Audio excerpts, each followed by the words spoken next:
They call it news, knowledge, business information, wisdom, inspiration, but we call it smart. Smart FM, the spirit of Smart listener, nggak terasa ya, saat ini kita sudah masuk di bulan April dan sebentar lagi di bulan Juni, Smart listener, kita memasuki tahun ajaran baru untuk semua tingkatan sekolah ya, baik itu TK, SD, SMP, SMA, sampai pada perguruan tinggi. Dan mungkin juga Anda mempunyai putra-putri yang sebentar lagi ataupun lulus ya sekolah menengah atas, Smart listener, dan pastinya putra-putri Anda juga bersiap-siap untuk mendaftar di bangku kuliah ya. Dan seperti salah satu universitas negeri di Sulawesi Selatan yaitu Universitas Hasanuddin Makassar ini juga membuka penerimaan mahasiswa baru untuk tahun ajaran 2020-2021. Dan seperti apa proses penerimaan mahasiswa baru di tengah pandemi global COVID-19 ini? Baik, Smart Listener, untuk sore hari ini saya sudah bersama dengan Bapak Ishak Rahman. Bapak Ishak Rahman ini beliau merupakan Kepala Subdit Humas dan Informasi Publik Universitas Hasanuddin. Kita sapa dulu. Assalamualaikum warahmatullahi wabarakatuh, Pak Ishak. Ya, Waalaikumsalam warahmatullahi wabarakatuh. Selamat sore. Gimana kabarnya, Pak? Ini bekerja dari rumah atau bekerja dari Unhas? Bekerja dari rumah, Bu. Sesuai dengan sesuai dengan saran pemerintah. Jadi kita betul-betul dari rumah sekarang. Oke, semoga tetap sehat gitu ya, Pak ya. Ya, Oke, iya. Baik, Pak Ishak, untuk sore hari ini tentunya kita akan ngobrol banyak ya tentang proses penerimaan mahasiswa baru di Universitas Hasanuddin untuk tahun ajaran 2020-2021 ya. Dan Pak Ishak, mungkin sebelum kita masuk ya untuk proses ataupun persiapan pelaksanaan proses pendaftaran mahasiswa baru begitu, mungkin Pak Ishak bisa sedikit memberikan gambaran begitu untuk Universitas Hasanuddin ataupun yang kita singkat dengan Unhas yang berdiri ini sejak tahun 1956 begitu. 1956 benar. 56. Ya. Mungkin bisa sedikit gambaran begitu Pak perkembangan dari Universitas Hasanuddin yang sekarang tuh seperti apa begitu? Iya, baik. Jadi di usianya yang sekarang sudah memasuki 74 tahun ya, Universitas Hasanuddin alhamdulillah sekarang ini tercatat sebagai boleh kita bilang merupakan kampus yang terbesar lah di luar Pulau Jawa. Jadi saat ini kami mempunyai mahasiswa, total mahasiswa kami itu sekarang 34.000 lebih. Untuk total mahasiswa kami. Kemudian program studi atau jurusan itu kita ada totalnya itu 164. Itu untuk mencakup S1, S2, S3, kemudian kita ada program profesi, program spesialis, dan juga ada program vokasi. Saat ini Unhas mempunyai 3 kampus. Yang pertama itu adalah kampus utama yang di Tamalangrea, lalu ada kampus Fakultas Teknik di Goa, di Kabupaten Goa, dan kami baru saja membuka kampus Unhas di Sidrap, di Kabupaten Sidrap, yang untuk tahap pertama ini diperuntukkan untuk program vokasi, begitu Wan Kali. Oke, Pak Ishak, kalau saat ini ya di tengah pandemi global COVID-19 begitu, untuk proses perkuliahan sendiri di Unhas ini seperti apa untuk saat ini, Pak? Ya, kita sudah mulai, kita akhirnya sekarang menerapkan hampir semua proses itu sekarang dilakukan online. Gitu. Saya sebutkan hampir semua proses itu karena kan kalau kita berbicara proses di kampus itu kan selain ada proses pembelajaran, juga ada proses-proses administrasi gitu. Nah, untuk proses pembelajaran ini kita sudah benar-benar 100% online. Jadi sejak tanggal 15 Maret yang lalu, 15 Maret, 15 Februari? 15 Maret, Iya. 15 Maret, ya.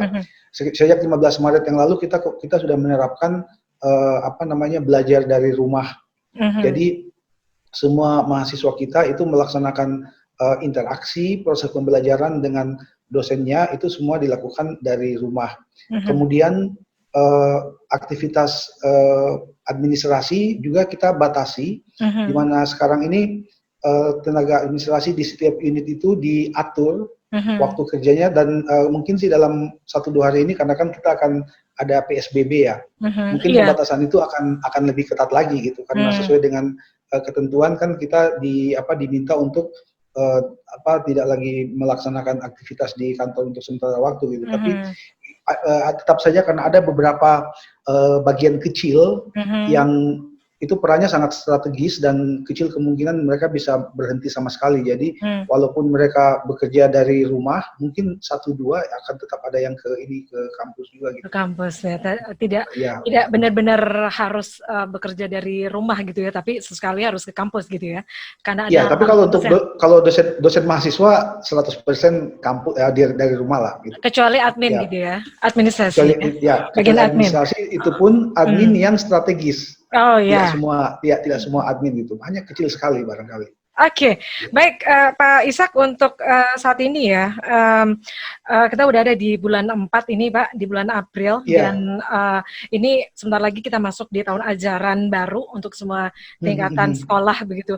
Khusus untuk mereka yang masuk ataupun mereka yang ingin masuk bangku kuliah begitu.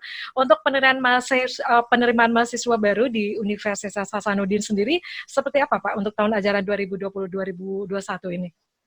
Ya, jadi sebenarnya kalau untuk prosesnya itu secara garis besar, saya kira mungkin para pendengar ini terutama bagi adik-adik siswa kelas 3 atau orang tuanya yang anaknya ingin kuliah, mungkin sudah mendapatkan informasi ini bahwa proses untuk masuk ke perguruan tinggi negeri, termasuk juga ke Unhas, itu kita kita bagi dalam 3 jalur. 3 tahapan atau 3 jalur istilahnya. Ya, yang pertama itu biasanya kalau dulu kita menyebutnya jalur bebas tes. Sekarang namanya itu jalur jalur seleksi nasional masuk perguruan tinggi negeri atau SNMPTN.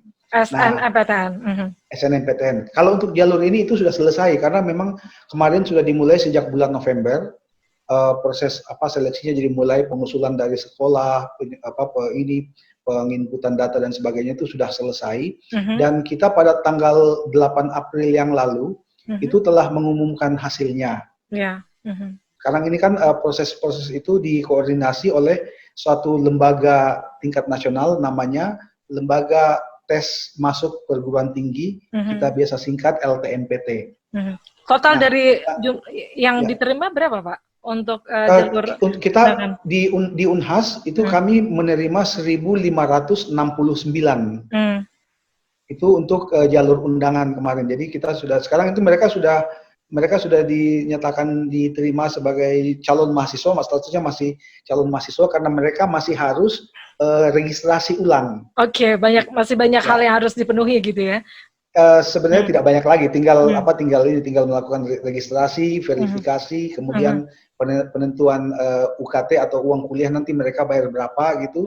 Lalu setelah itu nanti kuliah nah sekarang dalam rangka COVID ini, kalau tahun-tahun kemarin proses ini kan mereka ke kampus. Jadi registrasi ulang itu mahasiswa itu mereka ke kampus, datang berbondong-bondong di gedung registrasi kami. Tapi berkat sejak COVID ini kita kemudian menerapkan mekanisme 100% pendaftaran ulang itu online. Jadi tidak ada lagi mahasiswa yang datang. Kami sudah menyiapkan platformnya, sudah menyiapkan sistemnya di internet, di IT. Mereka tinggal mengakses, ada alamat website yang mereka akses, kemudian dia mengisi data, mengupload berkas-berkas, dan nanti kemudian mereka mengirimkan dokumennya itu melalui pos.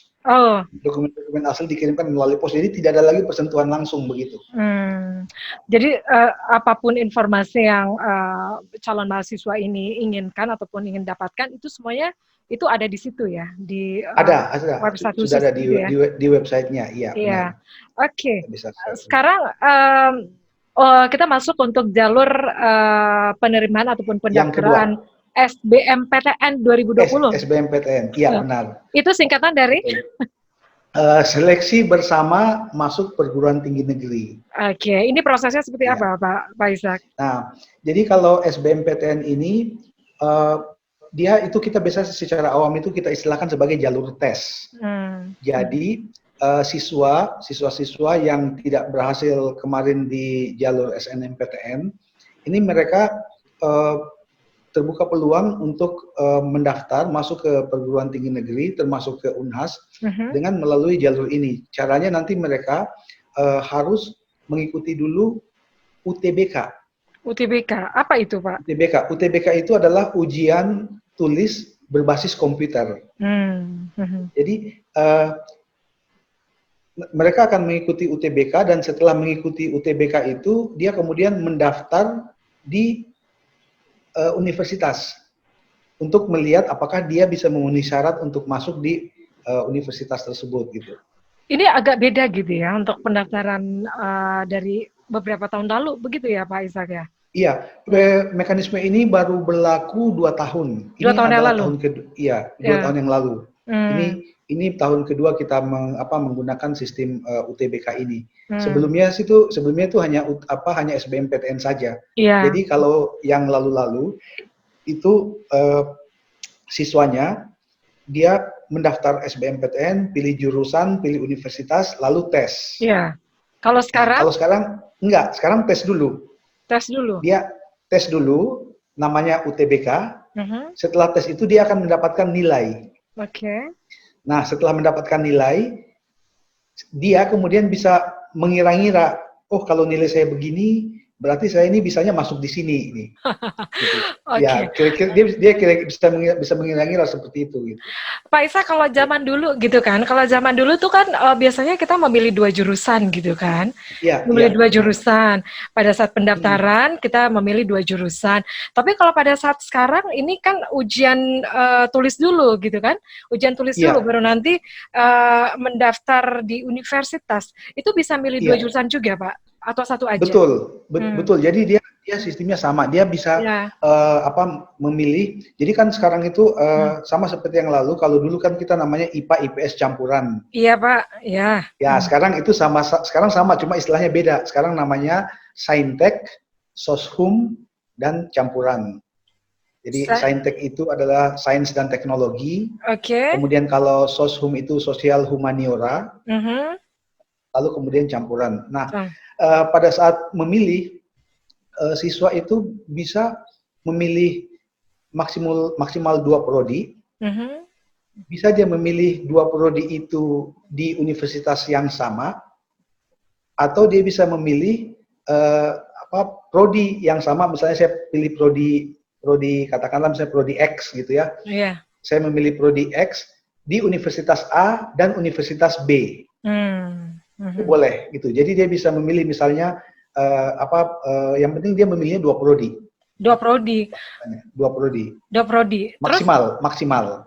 Itu bisa beda universitas begitu, Pak? Masih bisa beda universitas. Misalnya nembak universitas, maksudnya untuk universitas di Makassar aja atau bisa di luar Sulsel begitu, Pak? Bisa di luar Sulsel, bisa seluruh Indonesia. Jadi bisa dia memilih di seluruh perguruan tinggi negeri yang tergabung di dalam SBMPTN ini. Wow. Kalau saya nggak salah ingat itu ada 87 perguruan tinggi negeri. Oh bisa, jadi prosesnya seperti itu. Ya. Tapi peluang untuk keterimanya, diterimanya agak kecil juga mungkin ya kalau semuanya bersaing di Jawa gitu ya, atau gimana Pak? Ya sebenarnya nggak juga sih, karena artinya peluang itu kan dia nanti tergantung dari seberapa besar nilai UTBK yang dia bisa raih ketika dia ikut tes. Oke, Pak Ishak juga mungkin bisa ngasih tips ya untuk adik-adik mahasiswa yang sebentar lagi juga tes begitu Pak untuk ikutan di SBMPTN, gimana bisa lulus gitu kan Pak? Iya. Oke, bisa bagi tips juga sebentar ya.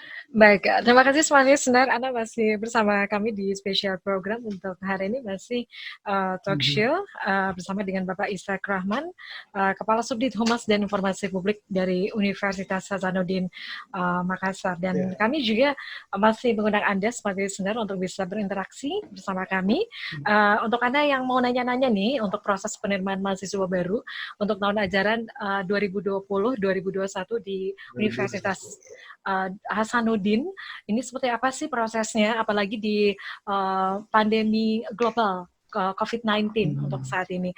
Silakan untuk Anda yang ingin bertanya, kami buka untuk line teleponnya di 832-774, sekali lagi untuk line teleponnya 832-774, kemudian untuk SMS atau WhatsApp-nya di 0811-461011. Baik, sebelum kita lanjutkan tadi ya untuk proses penerimaan mahasiswa baru, tadi untuk jalur yang akan kita bahas itu tentang SBMPTN ya. Iya, SBMPTN benar. Oke. SBMPTN ya. Mungkin dari Pak Ishak bisa melanjutkan lagi Pak untuk proses ataupun pendaftaran melalui SBMPTN 2020 ini seperti apa? Sekali lagi silakan. Iya baik. Jadi saya lanjutkan lagi. Jadi untuk mendaftar di SBMPTN ini yang kita istilahkan sebagai jalur tes, itu setiap siswa pertama-tama itu harus mempunyai akun LTMPT. Nah, ini akun LTMPT ini proses pembuatannya sudah berakhir ya sejak tanggal 5 April yang lalu, dan saat ini sudah banyak sekali itu yang semua hampir sebagian besar siswa sekarang sudah mempunyai akun LTMPT. Nah, nanti pendaftaran untuk SBMPTN sendiri ini kan saya sebutkan tadi bahwa ini harus pertama-tama melewati dulu yang namanya UTBK atau ujian tulis berbasis komputer. Ini pendaftarannya itu akan dimulai nanti pada tanggal 2 Juni. 2 Juni. Pada tanggal 2 Juni. Ini sebenarnya jadwalnya ini agak sedikit mundur ya. Awalnya kemarin sebenarnya direncanakan di bulan April, tapi karena situasi COVID sekarang ini, maka jadwal ini diadakan penyesuaian. Nah, pendaftarannya ini akan dimulai pada tanggal 2 sampai 20 Juni. Itu untuk pendaftarannya. Lalu tes UTBK-nya sendiri, jadi tes UTBK-nya itu akan dilaksanakan pada tanggal 5 sampai 12 Juli. Jadi berbeda dengan yang kalau dulu kan kita ikut SBMPTN itu kan satu hari itu semua ratusan ribu orang se-Indonesia ikut serentak. Tapi nah, sekarang enggak. Sekarang itu UTBK itu dibuat jadwal. Jadi ini dilaksanakan selama dari tanggal 5 sampai 12 Juli. Ini kita rencanakan, dan itu ada jadwalnya, satu hari itu ada 2 atau 4 sesi. Jadi tidak sekaligus bersamaan gitu. Pak, kalau total dari SBMPTN itu berapa pendaftar Pak? Terus yang akan diterima berapa Pak? Oh iya, kalau untuk Unhas sendiri, kami untuk total penerimaan yang akan kami terima tahun ini itu mahasiswa itu kurang lebih 7.000. 7.000 sekian gitu yang akan kita terima. Nah, itu kita rencanakan nanti dari jalur SBMPTN itu akan kita terima sekitar 50%-nya. Dan itu setiap prodi, karena kami mempunyai 62 program studi S1, setiap prodi itu mempunyai daya tampung yang berbeda-beda gitu.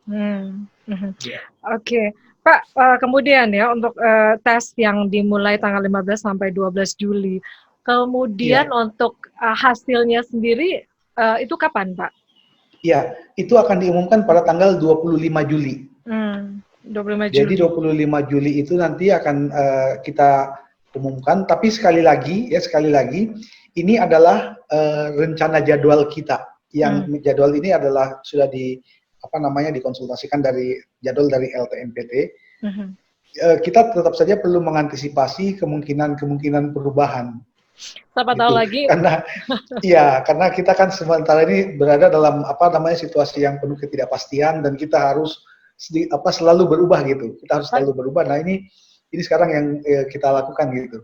Oke, ini untuk gambaran umumnya ya seperti itu ya. Gambaran umumnya seperti itu. Perencanaan kita mudah-mudahan bisa ini gitu. Terrealisasi. Baik, Ya. kita masih lanjut lagi Pak untuk proses seleksi bersama masuk perguruan tinggi negeri ya di Universitas Hasanuddin. Tapi kita ada SMS, saya baca dulu Pak. Oh iya, baik. Oke. Siap, ya. Ya, dan untuk Anda yang lain, Smart Listener, kami masih menantikan Anda untuk line SMS atau WhatsApp di 0811 461011 sekali lagi.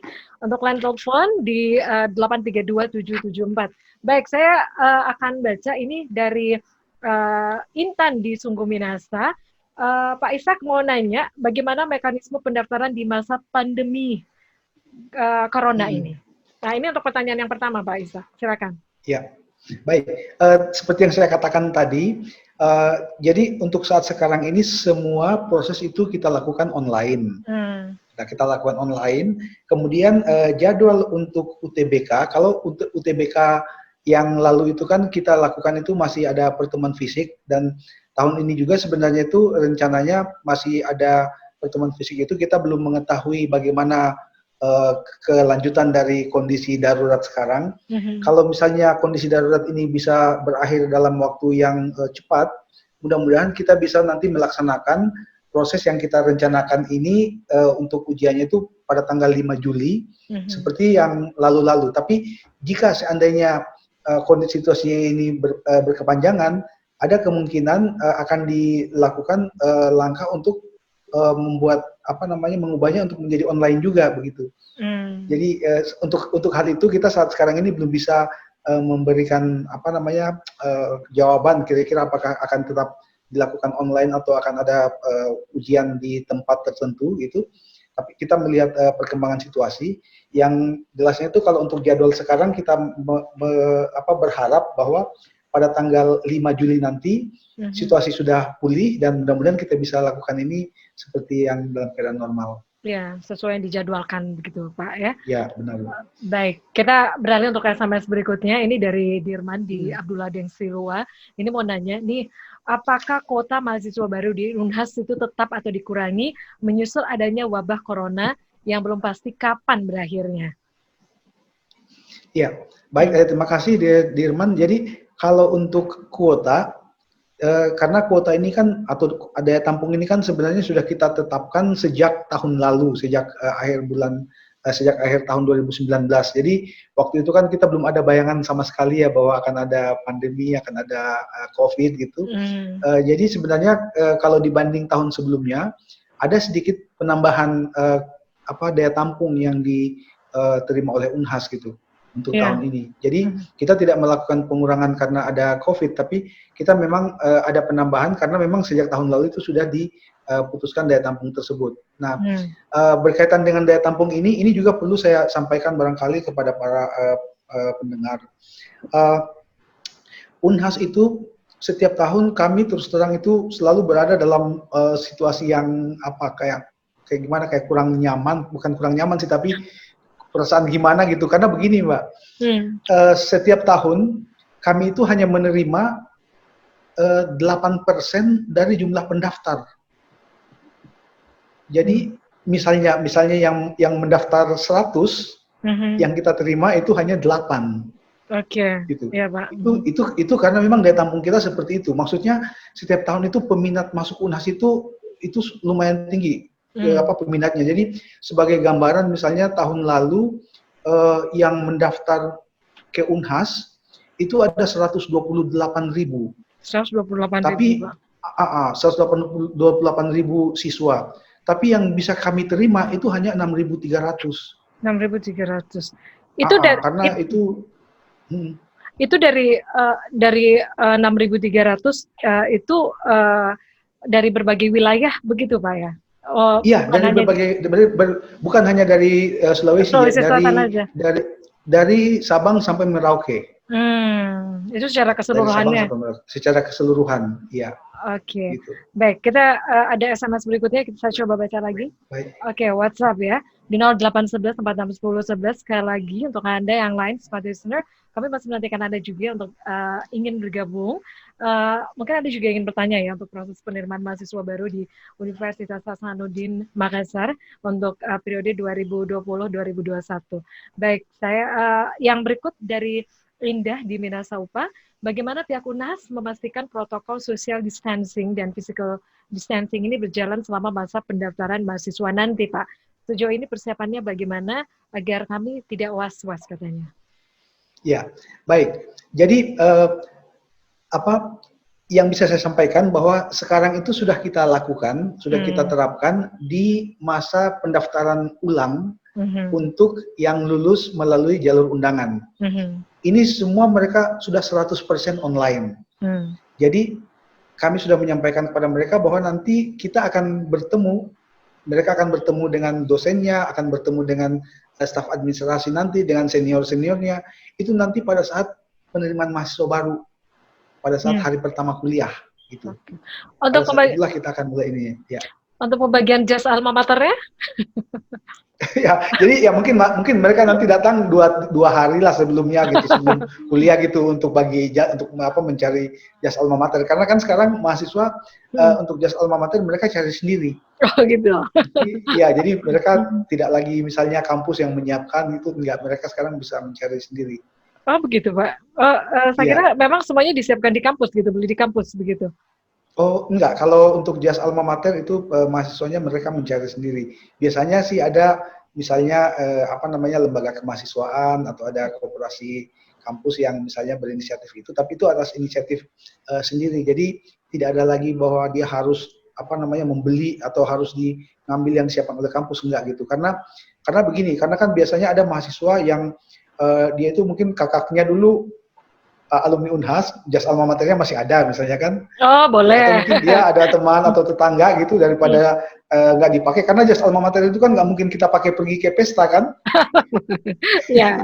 Iya, kita pakainya itu hanya pada momen-momen tertentu gitu. Oke. Daripada mubazir gitu Pak ya. Ya betul. Jadi biasanya awet itu jas alma mater. Oke. Ya. Baik, kita break lagi ya untuk sesaat ya. Baik Pak Isa, kita break dulu ya. Baik, kita masih di spesial program untuk sore hari ini, dan masih ya untuk penerimaan mahasiswa baru untuk tahun ajaran 2021 di Universitas Hasanuddin Makassar. Dan masih ya untuk sore hari ini kita masih bersama dengan Pak Ishak Rahman, Kepala Subdit Humas dan Informasi Publik dari Universitas Hasanuddin. Baik, kita ada pertanyaan lagi, saya coba baca lagi dari WhatsApp yang masuk, dari SMS yang masuk Pak. Oh iya, silakan. Ya, ini dari Kina di Antang. Ini mau nanya, ini kan pendaftaran semua sistem online. Nah, kesiapan jaringannya itu gimana, Pak? Untuk kesiapan jaringannya? Ya, baik.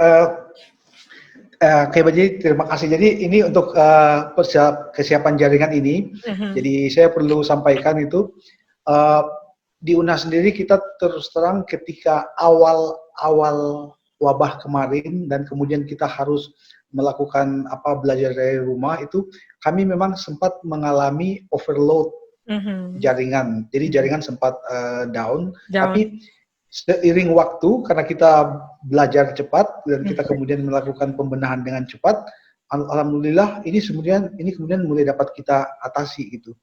Jadi sekarang itu masalah itu boleh dikatakan sudah bisa kita atasi, dan mudah-mudahan nanti jaringannya akan kita siapkan agar supaya bisa mendukung sepenuhnya nanti proses pendaftaran online ini nanti.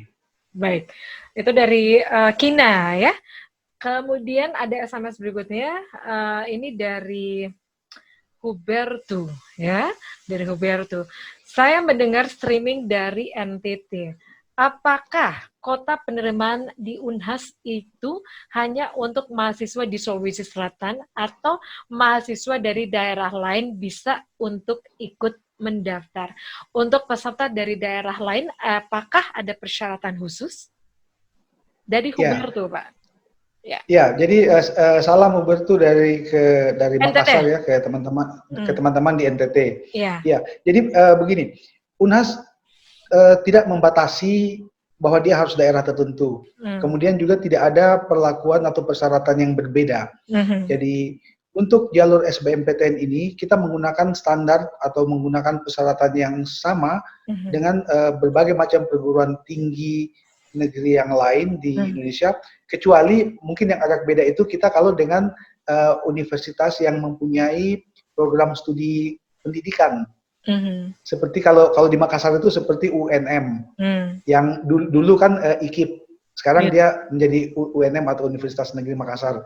Itu ada beberapa di kota-kota lain juga universitas negeri seperti itu yang dulunya itu adalah IKIP yang dia mempunyai program studi pendidikan. Itu biasanya ada persyaratan tambahan untuk portofolio. Tapi kalau untuk universitas negeri seperti Unhas, kami tidak ada persyaratan tambahan seperti itu. Jadi semuanya nanti mengacu kepada hasil seleksi di UTBK dan SBMPTN.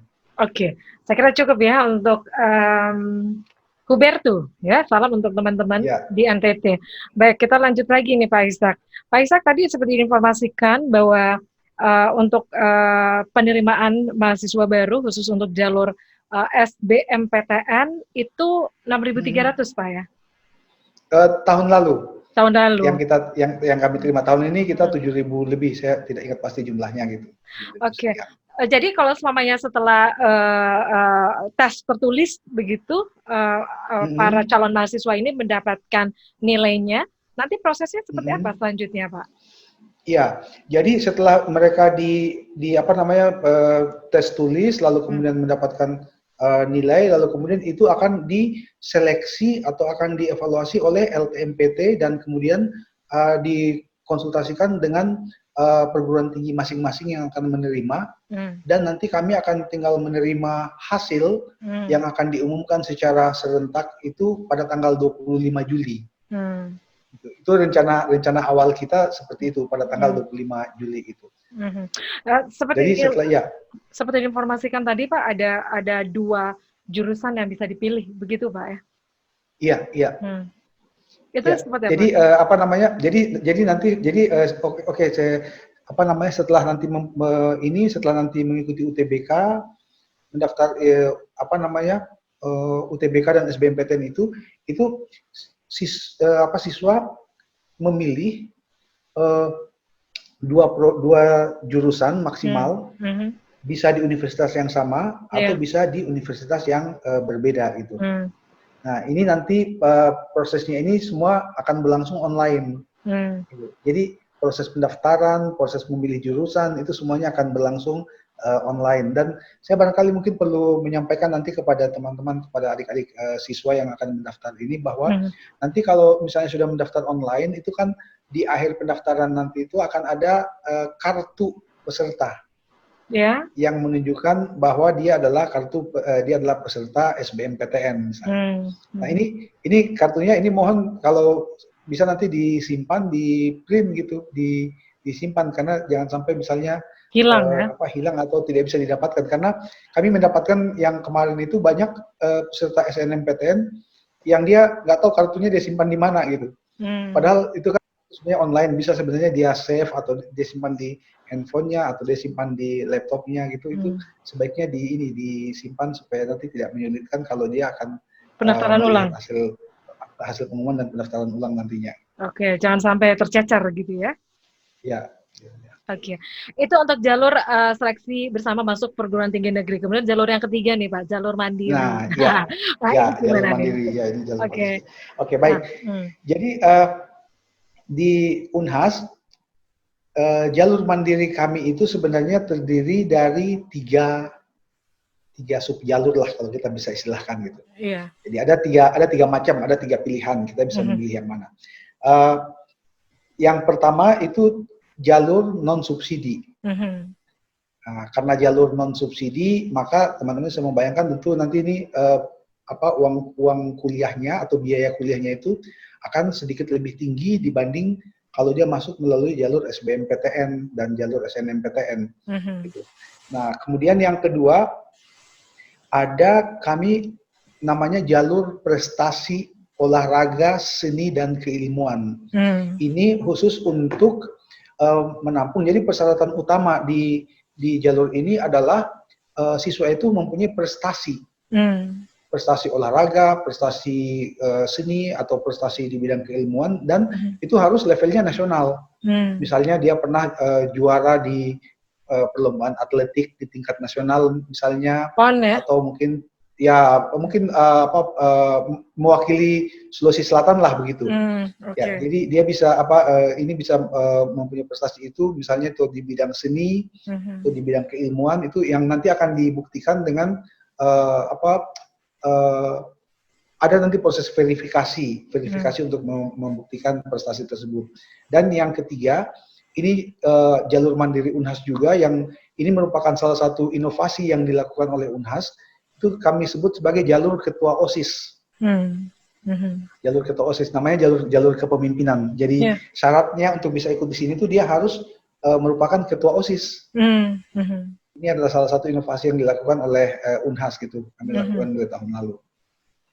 Ya, kemudian Pak, ada lagi? Ya, jadi jalur mandiri untuk Unhas itu kita rencanakan, ya saya selalu menambahkan kata-kata rencanakan dan saya pertegas hal ini gitu, itu pada tanggal 13 sampai 31 Juli untuk pendaftarannya. Pendaftarannya itu tanggal 13 sampai 31 Juli. Lalu nanti akan ada tes ujian tulis, ada ujian tes kepribadian, dan ada tes wawancara. Itu pada tanggal 1 sampai 3 Agustus, dan pengumuman 5 Agustus. Dan akhir dari seluruh proses ini nantinya, proses penerimaan mahasiswa baru kami, itu kami rencanakan, ya sekali lagi, direncanakan itu berakhir pada tanggal 18 Agustus ketika kita memulai kuliah perdana. Ya, tapi ya sekali lagi, saya selalu menggunakan kata-kata dalam situasi wabah ini, kata-kata kita rencanakan gitu. Baik. Karena ya silakan. Satu lagi nih Pak, untuk tips ya untuk adik-adik ataupun mereka untuk keluarga, mungkin Anda yang mempunyai keluarga yang sebentar lagi ini masuk untuk perguruan tinggi negeri gitu ya. Tipsnya Pak, peluang untuk masuk perguruan tinggi negeri apa sih? Ada 3. Apa itu? Ada tiga yang ingin saya sampaikan. Pertama, pastikan untuk selalu memperoleh informasi dari sumber yang terpercaya. Nah, sumber yang terpercaya itu kalau untuk masuk perguruan tinggi negeri itu ada 2. Yang pertama adalah dari universitas, melalui website universitas. Kalau Unhas itu kan unhas.ac.id. Nah, itu yang pertama. Yang sumber yang kedua itu adalah melalui website LTMPT, Lembaga Tes Masuk Perguruan Tinggi. Alamatnya itu adalah ltmpt.ac.id. Nah, selalu merujuk dari informasi yang bersumber dari situ, dan jika ada hal-hal yang misalnya kurang jelas atau ingin dikonfirmasi lebih lanjut, selalu untuk bertanya ke sumber-sumber tersebut. Karena baik di LTMPT maupun di Unhas, kami mempunyai channel atau saluran komunikasi yang selalu bisa merespon mahasiswa atau calon mahasiswa yang ingin bertanya. Nah, itu tips yang pertama. Nah, tips yang kedua, pastikan untuk mengikuti UTBK. Dan UTBK ini dia adalah tes. Di situ ada berbagai macam bidang tes, ada bahasa, kemudian ada matematika, ada ekonomi, ada geografi, ada bermacam-macam tesnya di situ. Itu teman-teman bisa mempelajari, mengetahui lagi-lagi dari sumber-sumber itu tadi apa saja yang diteskan, dan pastikan bahwa untuk mengikuti tes UTBK itu dengan upayakan agar supaya memperoleh hasil yang maksimal. Karena nanti skor UTBK itu akan sangat mempengaruhi, walaupun bukan satu-satunya, tapi ini akan sangat mempengaruhi kelulusan pada jurusan atau program studi yang menjadi pilihan. Yang ketiga, ini yang paling penting nih, rajin berdoa. Rajin berdoa. Karena ini kita kadang-kadang itu merasa sudah cukup berusaha, sudah melakukan segala hal, tapi akhirnya kemudian nanti ada biasanya faktor-faktor yang tidak kita bayangkan gitu kan, tiba-tiba terjadi. Kan bisa saja misalnya seperti tahun lalu pernah ada ada siswa Oke. pintar, selalu ranking begitu. Ketika ikut tes UTBK itu dia tiba-tiba itu dia hasilnya tidak bisa maksimal. Oke. Karena sehari sebelumnya dia putus sama pacarnya gitu. Oh, Nah, maksudnya kenapa dia nggak berdoa gitu supaya putus sama pacar itu setelah tes gitu tes kan gitu gitu. ya. Ya, artinya begini, artinya ada banyak faktor yang bisa membuat, bisa saja mungkin dia tiba-tiba sakit atau karena apa gitu. Jadi tetap diiringi dengan apa namanya dengan doa sehingga hal-hal yang tidak diinginkan itu bisa terhindar gitu. Oke, yang jelas butuh persiapan gitu Pak ya. Butuh persiapan, betul. Oke. Itu yang paling penting. Baik, sekali lagi terima kasih Pak Ishak untuk informasinya Pak. Baik, terima Ya, kasih. Saya senang sekali bisa berbagi ini. Iya, semoga untuk proses penerimaan mahasiswa baru di Universitas Hasanuddin ini bisa berjalan lancar dan sekali lagi butuh persiapan dan juga jaga kesehatan ya. Jaga kesehatan, betul. Apalagi sekarang situasinya kita harus mempunyai imun yang kuat gitu. Oke, baik. Terima kasih sekali lagi Pak Ishak untuk informasinya. Terima kasih ya, Smart FM. They call it news, knowledge, business information, wisdom, inspiration, but we call it smart. Smart FM, the spirit of Indonesia.